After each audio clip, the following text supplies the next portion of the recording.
नमस्कार. आज आपण पाहणार आहोत की गर्भवती महिलांनी असं काय करावं ज्यामुळे त्यांचं बाळ केवळ निरोगीच नाही तर अत्यंत बुद्धिमान आणि संस्कारी होईल.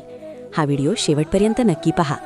शुद्ध बीजापोटी फळे रसाळ गोमटी. म्हणजे जर बीज शुद्ध असेल तर त्यातून येणारं फळ हे रसाळ आणि गोडच असणार. गर्भसंस्कार म्हणजे दुसरं काहीही नसून तुमच्या बाळाच्या मनाचं बीज शुद्ध करण्याची प्रक्रिया आहे.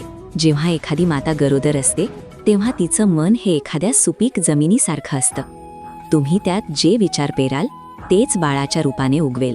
विज्ञानाने सुद्धा हे मान्य केलंय की 5व्या महिन्यापासून बाळ बाहेरचे आवाज ऐकू शकतं आणि आईच्या भावनांना प्रतिसाद देतं.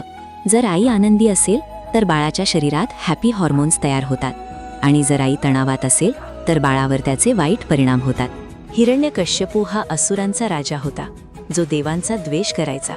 जेव्हा त्याची पत्नी कयाधू गरोदर होती तेव्हा देवांचा राजा इंद्र तिला पळवून नेऊ लागला. वाटेत देवर्षी नारद मुनींनी तिला इंद्राच्या तावडीतून सोडवले आणि आपल्या आश्रमात नेले. कयाधू नारद मुनींच्या आश्रमात राहू लागली. नारद मुनी तिला रोज भगवंताच्या कथा, भक्ती आणि विष्णूच्या महिम्याबद्दल सांगायचे. कयाधू त्या कथा शांतपणे ऐकायची. पण खरी जादू तिच्या गर्भात घडत होती. तो छोटासा जीव जो पुढे प्रल्हाद म्हणून ओळखला जाणार होता तो गर्भात बसून नारद मुनींचे प्रत्येक शब्द ऐकत होता आणि आत्मसात करत होता. जेव्हा प्रल्हादाचा जन्म झाला तेव्हा तो एका असुराचा मुलगा असूनही त्याच्या नसानसात विष्णुभक्ती वाहत होती.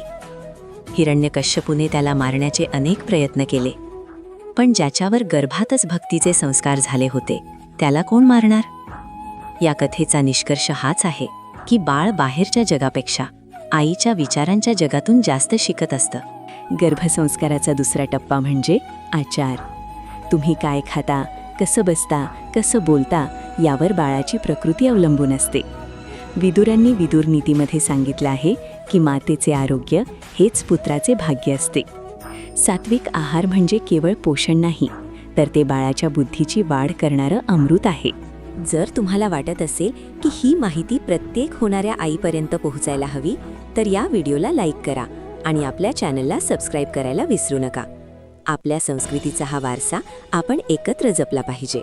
लक्षात ठेवा, तुम्ही फक्त एका बाळाला जन्म देत नाही आहात तर तुम्ही या जगाला एक नवीन भविष्य देत आहात. तुमचं बाळ म्हणजे तुमच्या प्रेमाचं आणि विचारांचं प्रतिबिंब आहे. स्वतःला आनंदी ठेवा, चांगलं वाचा आणि बाळाशी संवाद साधत राहा. तुमच्या मातृत्वाचा हा प्रवास सुखकर आणि मंगलमय हो हीच ईश्वरचरणी प्रार्थना. भेटूया पुढच्या व्हिडिओमध्ये. तोपर्यंत आनंदी रहा. शुभम भवतु.